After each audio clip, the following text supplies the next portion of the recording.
Hi, I'm Sam Sells, and welcome to my podcast, Clean Money. I like to say investing matters, and my show is to talk with everyday folks that are not only creating great success, but making an impact in society and improving the lives of others. That is my mission, and I want to share my stories and others with you. Welcome to Clean Money. Hi there. Thank you for joining us today for another great episode of Clean Money, where we talk about making a difference in the world through our investments of time and resources. My guest today is a good friend that we've now known each other for almost 2 years now, Bethany. So Bethany Finch is the remote RV investor and founder of American Made Home Solutions. Bethany has over 25 years founding and running 4 separate companies, a credit hacking business, which, by the way, when I took your class, I learned a lot, even though I have been in this for a while, an executive rental business, a single family residential renovation business, and a multifamily syndication business.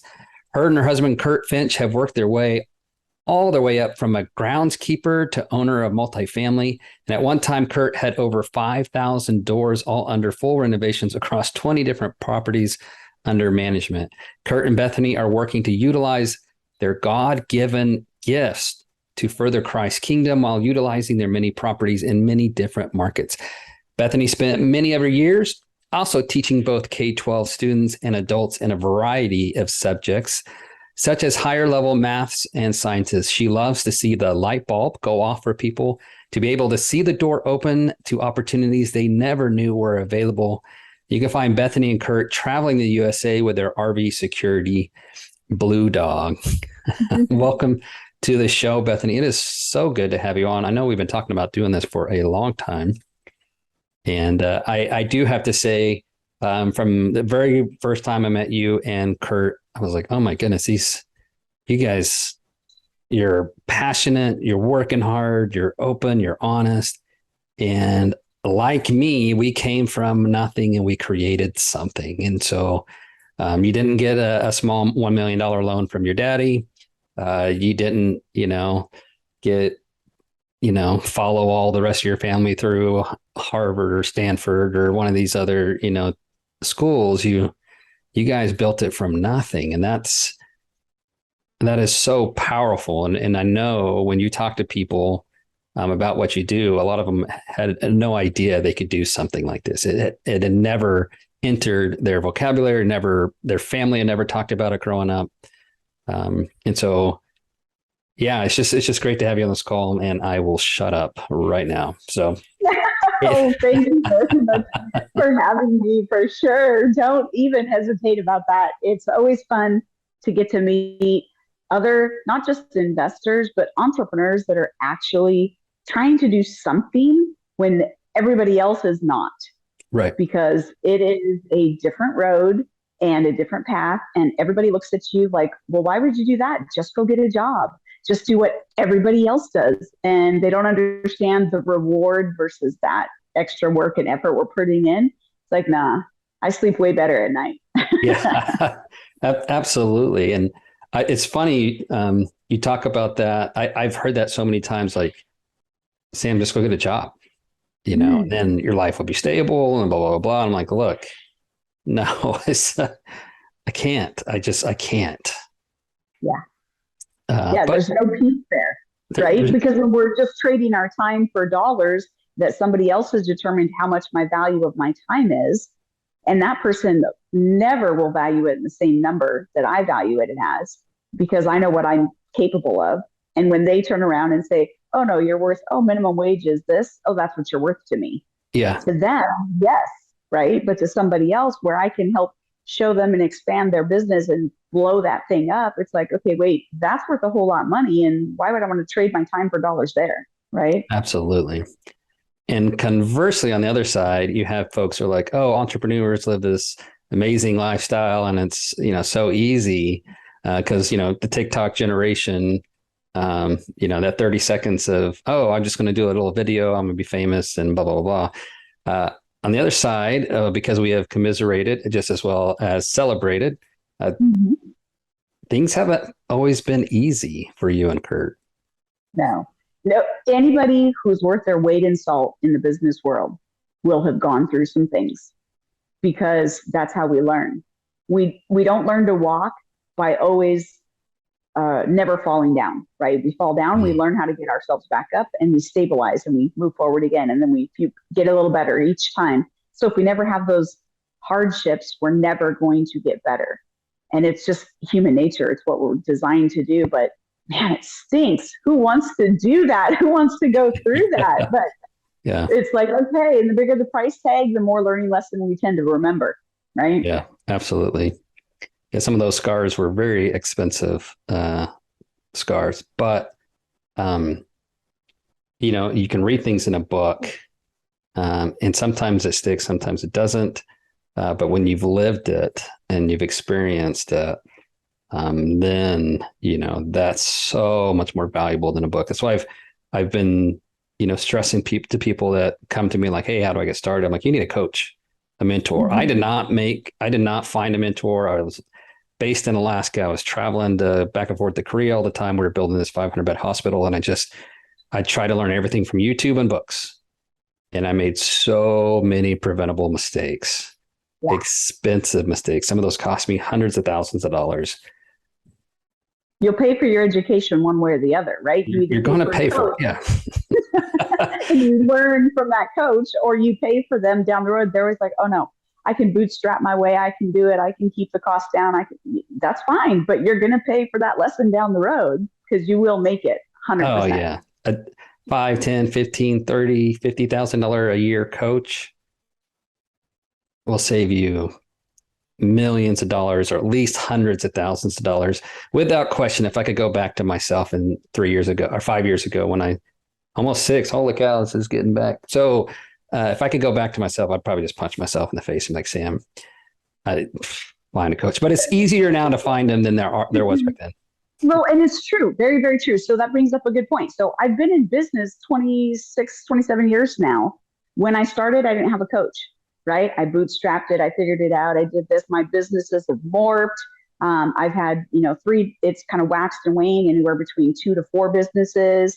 And then, okay, this one's dropping off. I remember one time running a business at a loss just to offset my husband's income. So we couldn't afford to do taxes. I needed every drop of that paycheck coming in when we were raising our family. And it's like, okay, I need to work smarter, not harder. I don't have any more time. I can't multiply my time. So how can I do this? What does the government say that I can legally do? Okay, well, if I have a business, I can take losses and I can do this. Okay, so this one ran as a loss and this one did this. And it was a complete tax strategy, but that's how we paid the bills. Some of my early consulting gigs that I did were just so my husband and I could have date night. So I would have somebody else pay the bills so we could go out to eat, but then he hated the fact that, of course, afterwards I had to do reports or whatever, and I'm like, wait, let me take care of this first, then, and he's like, yeah. So then he just got used to it. But he recognized at least we had date night. Otherwise, we wouldn't have even had a date night. The times were tight, raising families and moving and shifting careers. And, Kurt wasn't a college graduate.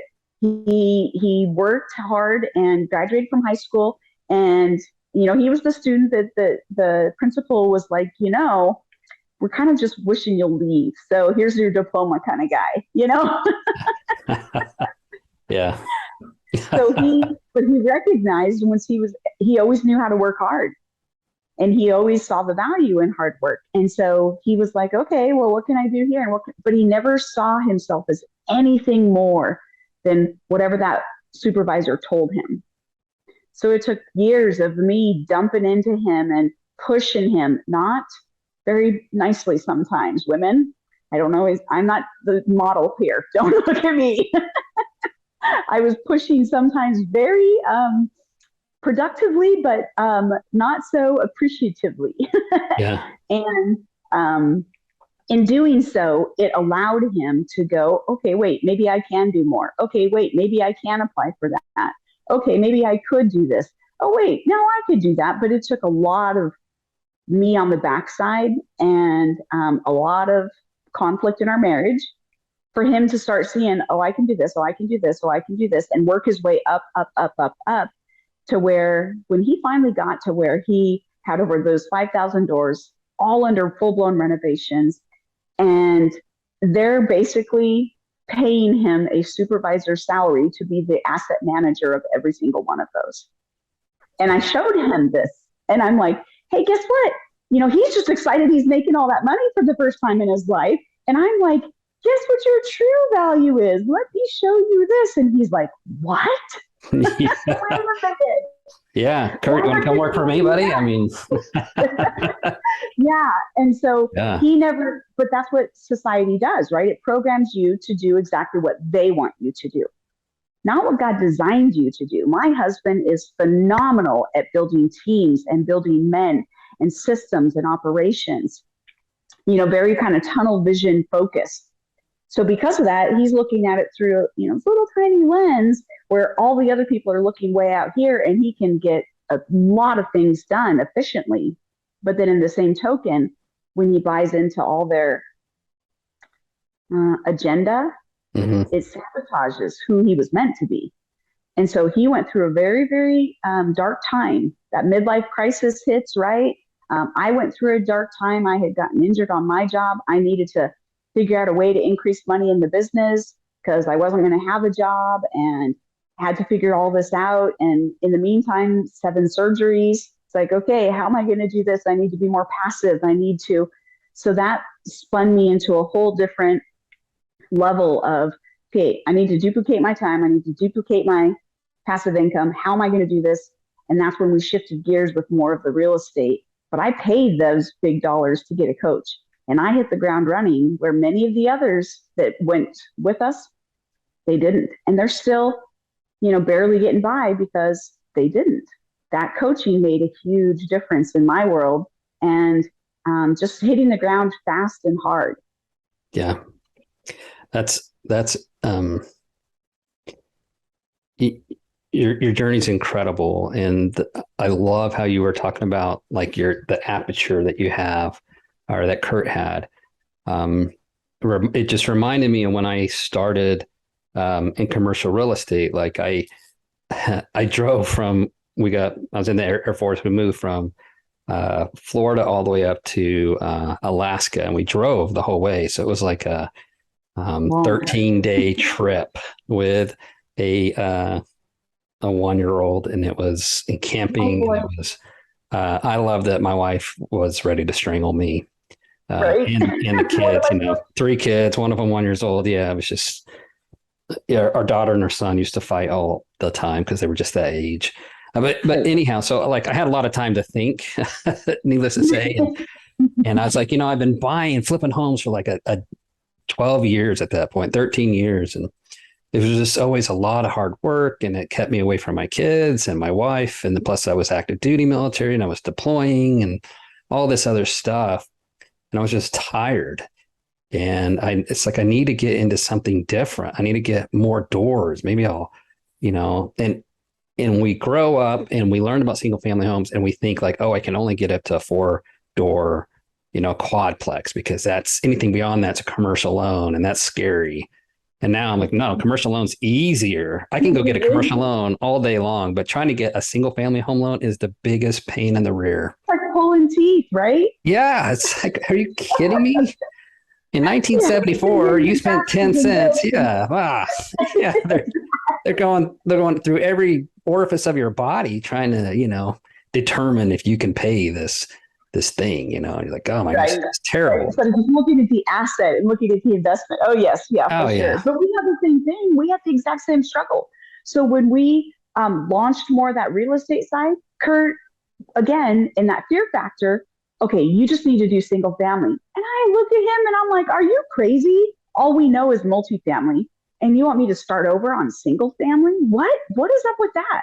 In his mind, it was less risky.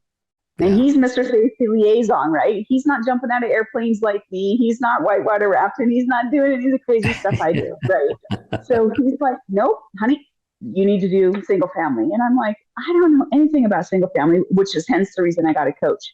But in the meantime, I either did a phenomenal job showing him how incredibly harder it is to get contractors to show up to one property than it is to show up to 20 doors. And he couldn't understand my struggles, right? When I had to hire 8 contractors on one, it must be you. It must be you. It's easy to point the finger at me and say, it must be you. You just don't know what you're doing. And then he did one flip. At that point, I had already been like 3 years doing them all on my own. And he did one flip. And that was all it took. And he's like, we're back in multifamily. We're done with single family. This is crazy. Why are we doing this? Yeah. Once you cross over, you're like, and And so I still had after I got into it, I still had one single family home left. And I saw that thing and I've never, ever looked back. Like no. And so I have my own construction company. We only do apartment complexes. We don't go to a property unless there's at least 10 units there to get after. If not, we're just going to hire somebody local and it's going to be super expensive. Right. Because I can come in and we can renovate down units for $5,000, $6,000, $7,000 a unit. But if I'm trying to do a house or just get a local contractor, it's like 15 for the exact same work. Right. And we turn them out we turn out 3 a week when my crews are going. As long as they're not down to studs, we churn out about 3 a week. And that's our standard.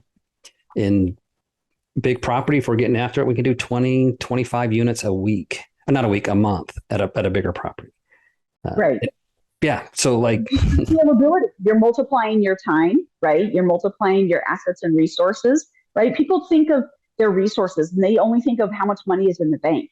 Right. Oh, no. As a business owner, our resources is our manpower. Our resources is our time. Our resources is what access we have to capital. Our resources could also be what's up here in our noodle, right? What's our skill set?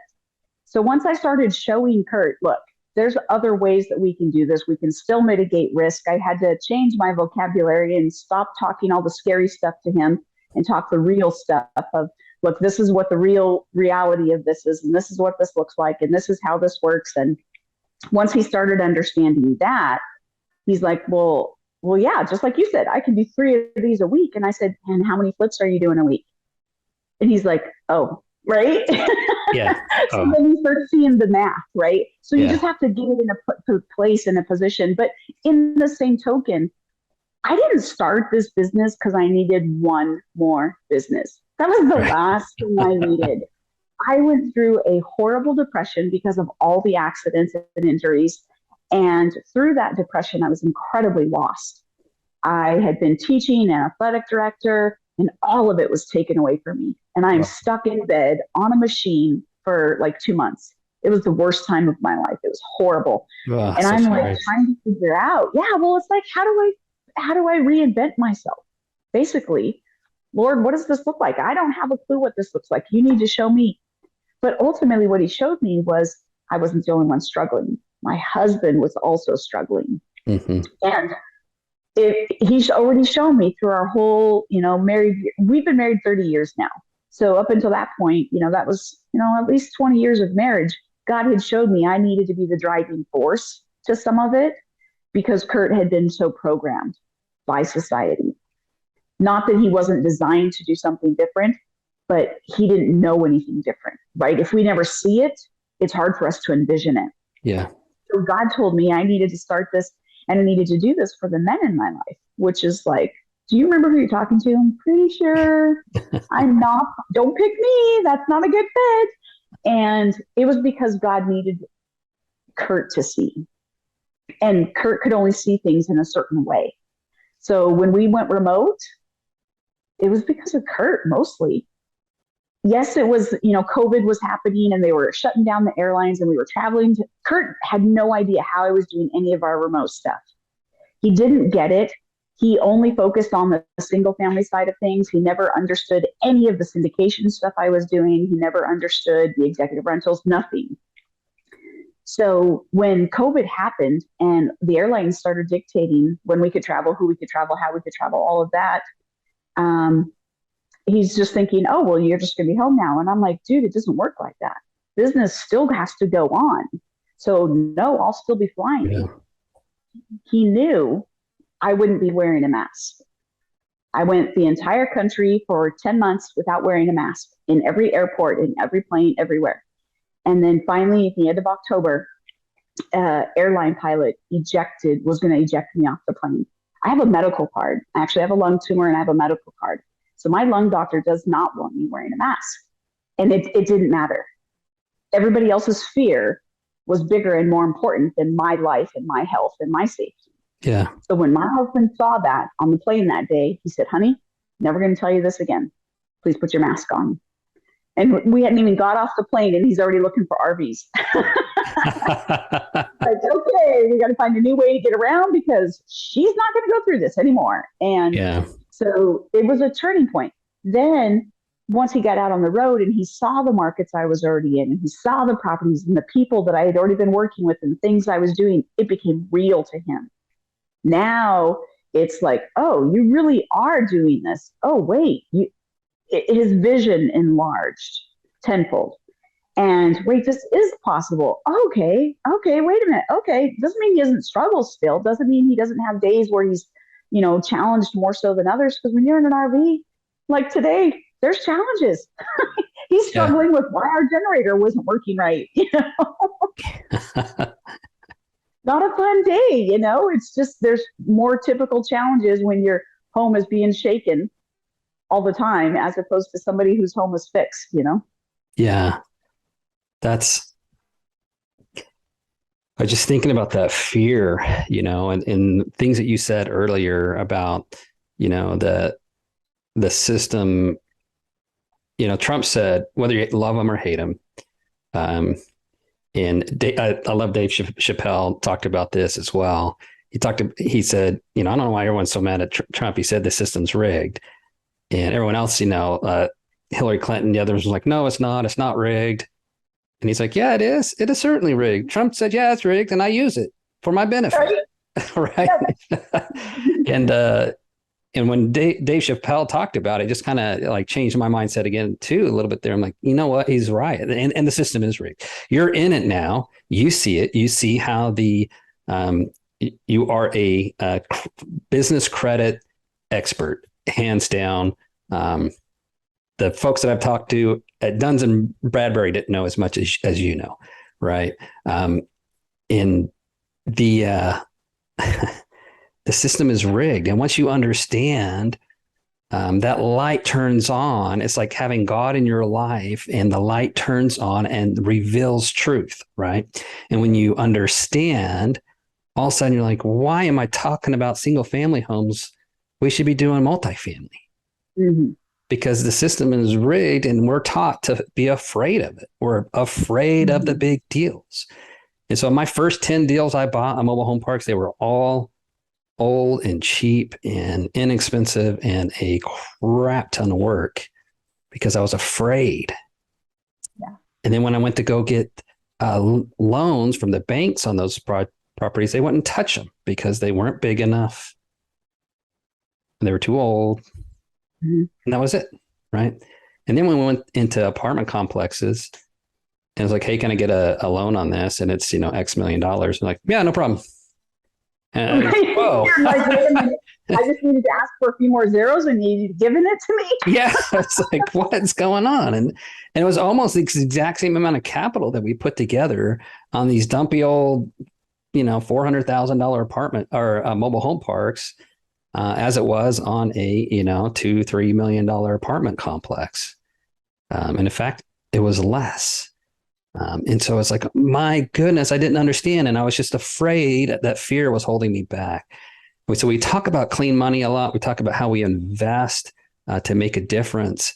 The first step in that is just understanding that you can and becoming aware of what happens when you do things. So here you guys, you're working in multifamily as an employee, and you still had to hop that mental hurdle over as, hey, I'm a renter, but now I'm an owner of the exact same thing I was renting. Yeah. And what I did to myself to get myself over this hump is when I got to Alaska, I saw an ad for an apartment complex. It was a 22-unit apartment complex. It was for sale for $2 million. And it's $2.1 million or something like that. And I told my wife, I'm going to buy this. She just laughed at me. No, you're not. I'm like, I'm going to buy this thing. And then we had a real estate agent there showing us homes to rent. And I told her, I'm going to buy this thing. And she laughed and laughed. She's like, no, you're not. Get out of here.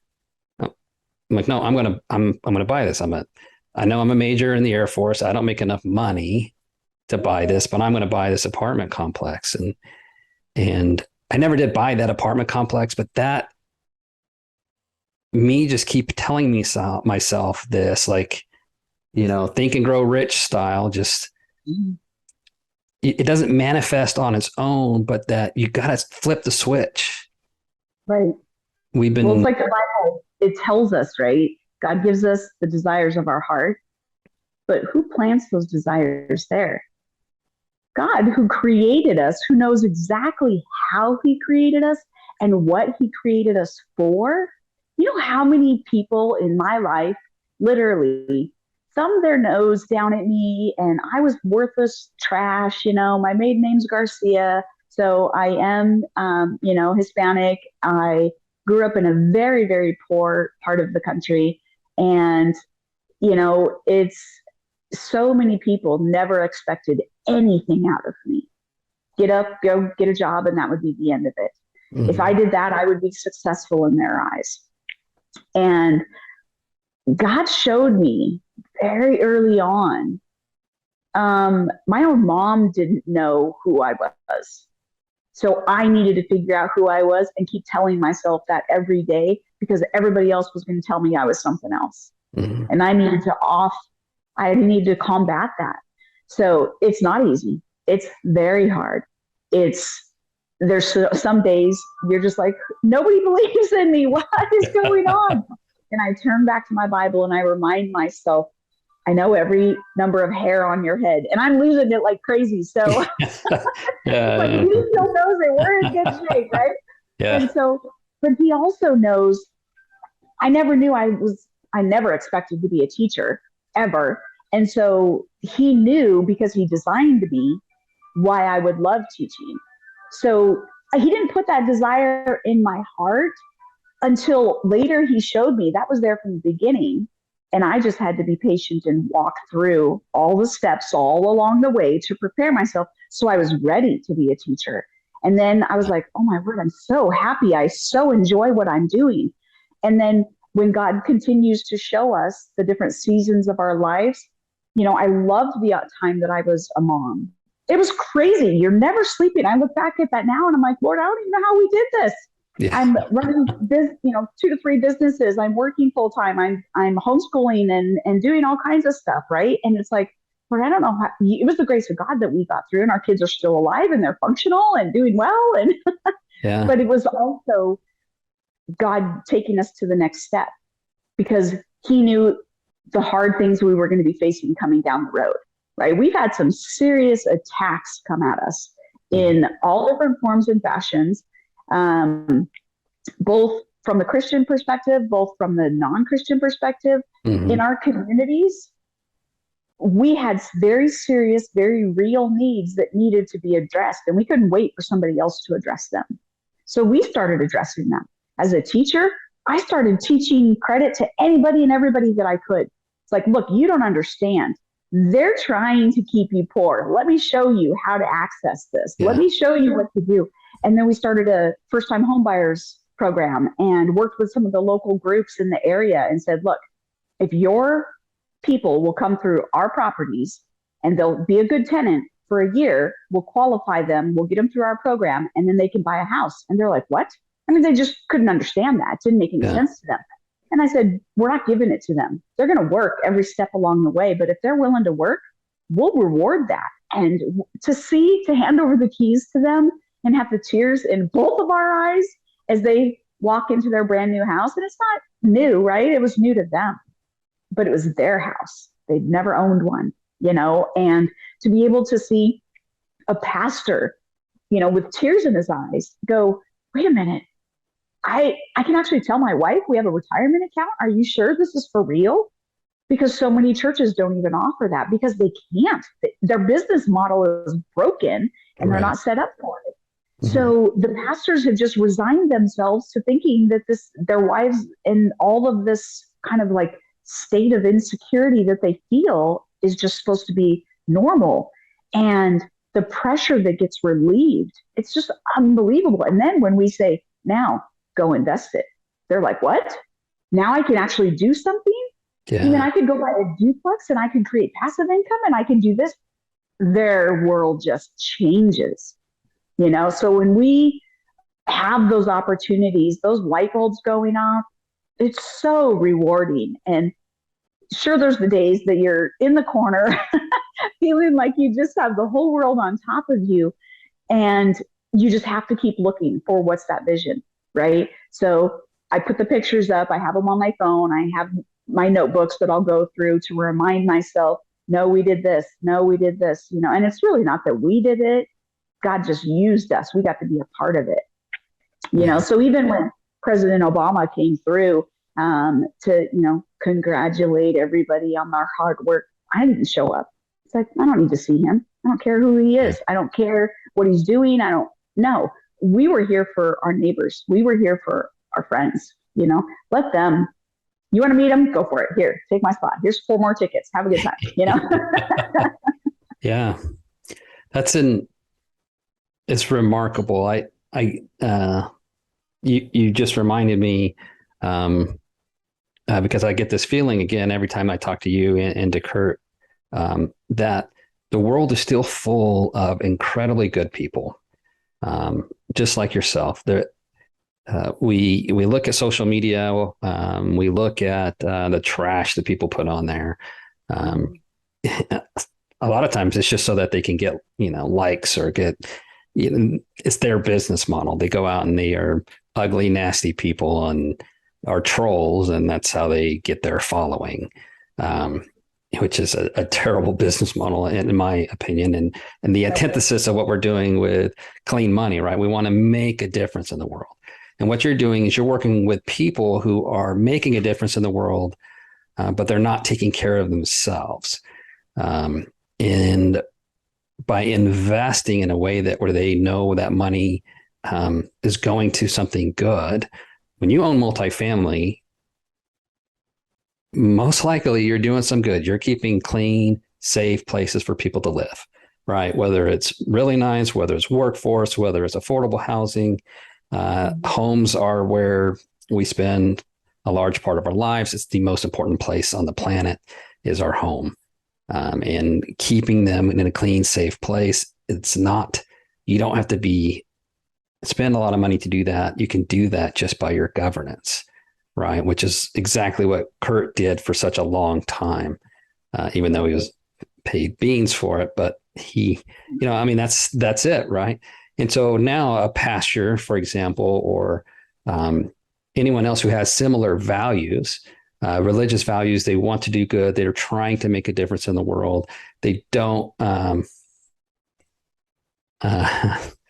we don't always know what to do, but by investing in a way that matches with our core values, and we can make money from that, and it builds reserves, because someday we're going to stop working. Right. And then what? Right. My dad's about to turn 70 and he's working. And we built, in the past few years of us starting this business, we have created, just a massive amount of equity for him. And now he's a millionaire, but he's still working because he wants to, and he likes it. Right. But now he gets to, not he has to.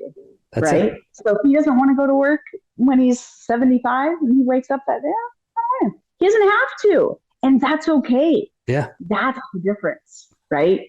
But people forget the Bible is so full. It's written to entrepreneurs. God has called us to create and to build. And that takes all different kinds of people. Some people have to be the entrepreneurs, the drivers, the pushers, and then there's others that are the workers that will be happy as clams, give them a good job, and that's just as needed. And that's okay, right? Some are the hands, some are the feet, some are the eyes, Yeah. And so when we stop and go, okay, what is our true purpose here? Our true purpose is to collaborate, is to work together, is to find a way to make our communities better. Yeah. And we do that not by selfishly dumping everything back on us. God blesses it when we're doing it outwardly. And then, my cup runneth over, right? It's because you're emptying your cup. He's filling it back up. You're emptying it again. He's filling it back up, right? It's not build more barns, empty the barn out. He'll fill it back up, empty it out again. He'll keep doing it. It's rinse and repeat, but it's very sustainable that way. It is very sustainable. And that's key, right? At the end of the day, it has to be sustainable.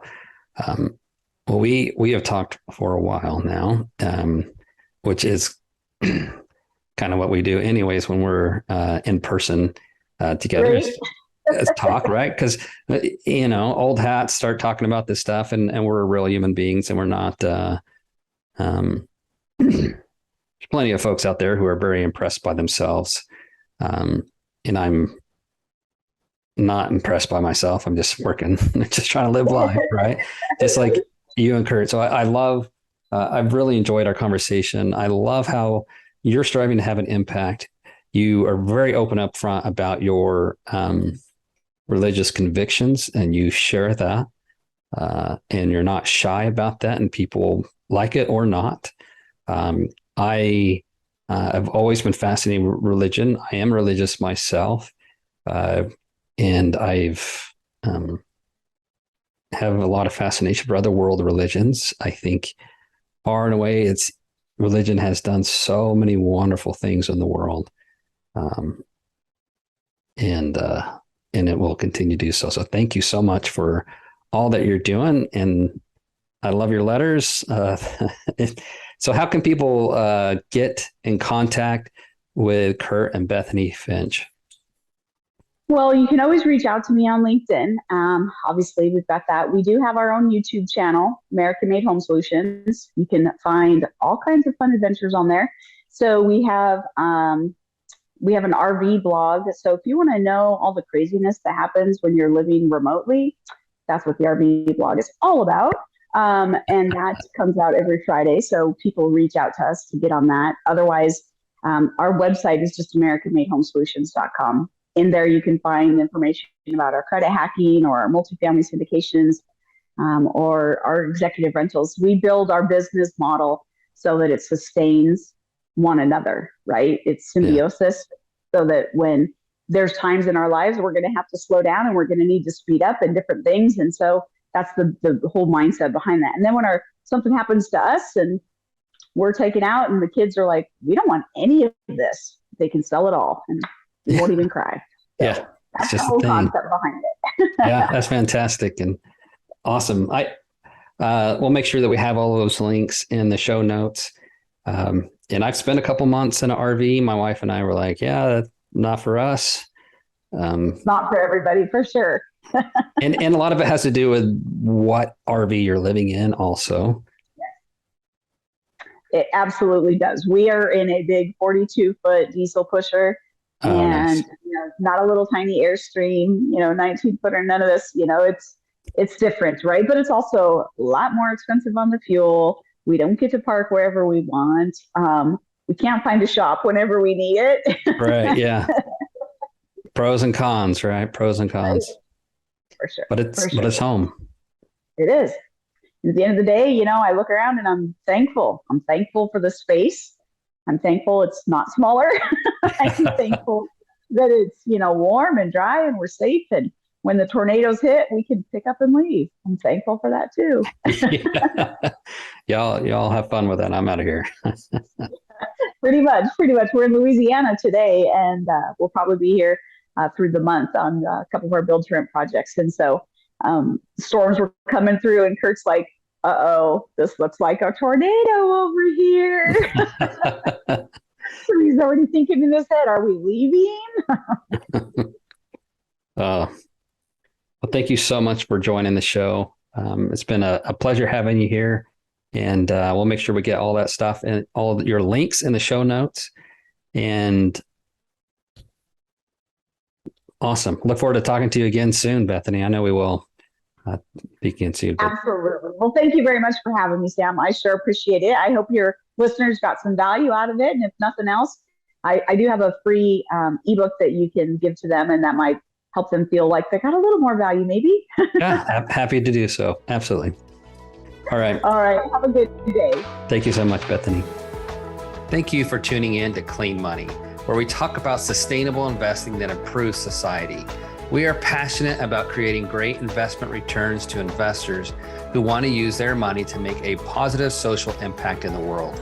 If you enjoyed the episode, we'd appreciate a 5-star review. And if you are interested in making your investing matter, please connect with us at wildmountaincapital.com, or you can find me, Samuel Sells, on LinkedIn, on Twitter at Sells_Samuel, on Instagram at Clean Money Sam, or on Facebook.